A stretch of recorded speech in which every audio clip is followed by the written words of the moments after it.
But for now, it's still Thursday. So, welcome to the Premier League show. Asmir Begovic and our chief correspondent, Kaveh Solokol, alongside me. Right, we want to focus on developments at West Ham. Kaveh, Graham Potter appears to be under major pressure here. What is the latest on his position? Look, there's no getting away from it. He really is under pressure going into this game against Crystal Palace on Saturday.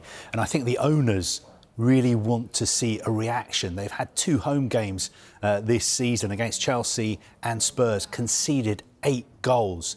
They've got the worst defence in the Premier League at the moment, and they're on a terrible run of form in the Premier League. I think they've only won 3 of their last 15 games across 2 seasons. Now, obviously, Julian Lopetegui came in. He replaced David Moyes. He was in charge for 6 months. They won just 6 league games. He was replaced at the start of the year by Graham Potter. Under Graham Potter, they've only won 6 Premier League games as well.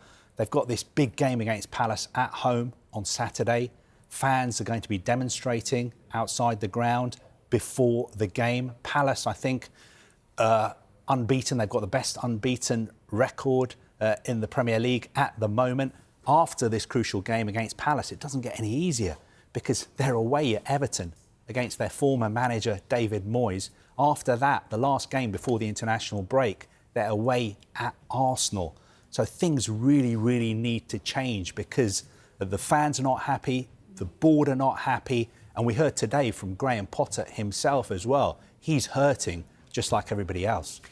Look, let's hear from the West Ham boss, who insisted earlier that everyone at the club is on the same page. I think it's normal. At every football club, if you don't win as much as you'd like, there's always noise, there's always pressure, there's always criticism, and that's fair. That's the world we're in. Everybody wants West Ham to do well. You know, the fans do, the players do, me and my staff do, the board do. We're all on the same page in terms of how much we love the club and how much we want the club to do well, and we're all hurting the same.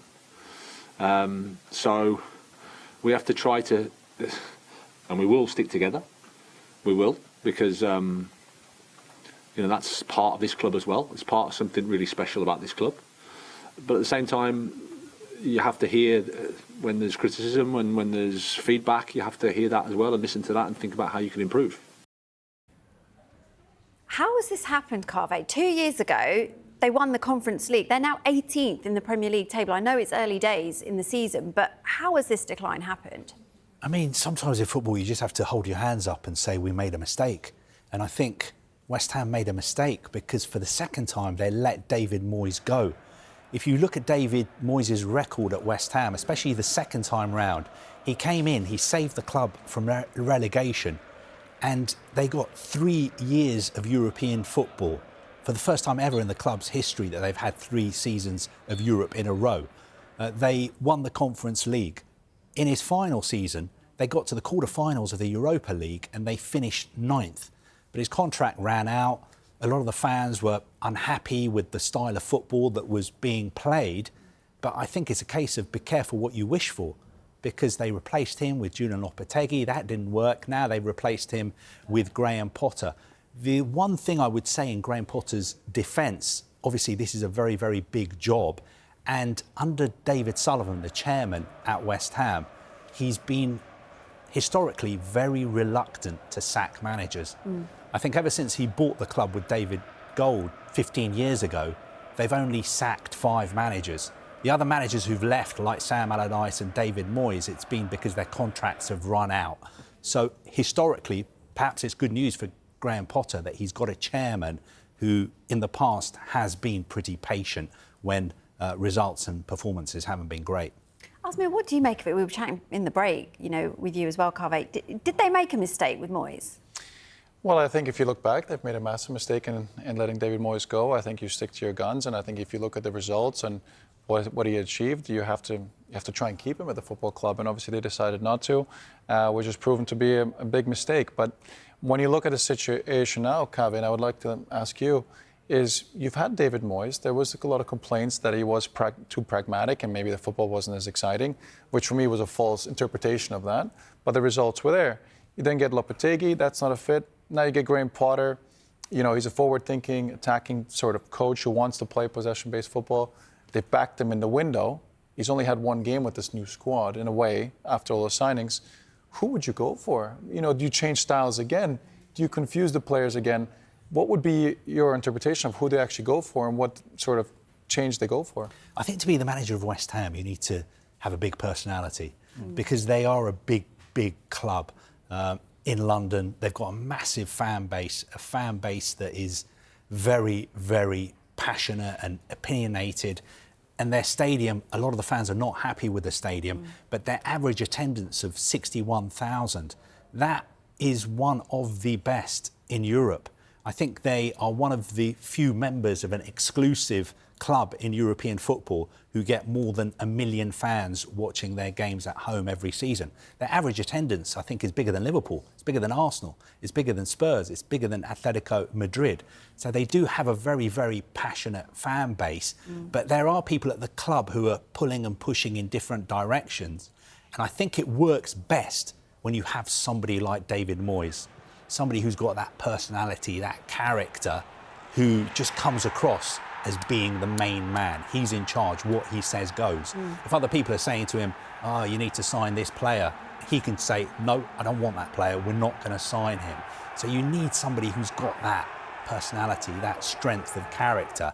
And who knows, maybe Graham Potter is that person. Maybe Graham Potter needs a little bit more time to grow into the role. But I agree with Asmir. I think it was a big, big mistake to let David Moyes go. And I think it's unfair to say that his football is too pragmatic or one-dimensional. Because if you look at his sides, he always has creative showmen in his sides. At Everton now, he's got Jack Grealish.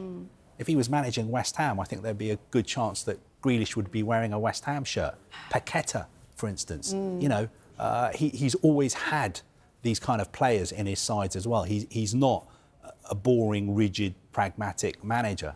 And I think now West Ham fans would bite your hand off to get David Moyes back. You would agree with Asmir, wouldn't you? QPR brotherhood over here. Absolutely. Asmir, have you ever been in a club where the manager has been under such increased scrutiny? How difficult is it for a player? Can you block out that noise? Yeah, I've definitely been there. What springs to mind is when I was at Chelsea and we had Jose Mourinho and Antonio Conte, and you're playing under the spotlight every single game and you have to win every single game. That's the expectation. So that the pressure on the manager and player and all the staff is huge every game. So, as Kaveh rightly said, I think it takes a certain type of player to play for West Ham. I don't think everyone can play. I had it at Everton as well, where the expectation, the passionate fan base, they do come every single week. So it comes with the territory that the pressure is going to be high. So, I think that's important for their recruitment and the players they bring in. And then most importantly as well, the manager, because now you have to bring in, if you were to make a change, which I think this game this weekend is a must-win. I think it's a must-win with the schedule coming up. It's absolutely humongous. You have to bring in a manager with character, maybe with personality, and obviously someone who's got a track record, who can stand in front of the players and the fans, command that respect and get him back on track. OK, Dave is waiting in the wings because West Ham are involved in some new figures released by UEFA today. Yeah, it's actually building on what Kaveh was talking about there a moment ago. UEFA have released their State of the Landscape report for the 24-25 season. There is significant news for West Ham. We'll come on to that in a moment. But first of all, I want to show you the UEFA figures that reveal that attendances in top-tier matches across Europe grew by 3% last season.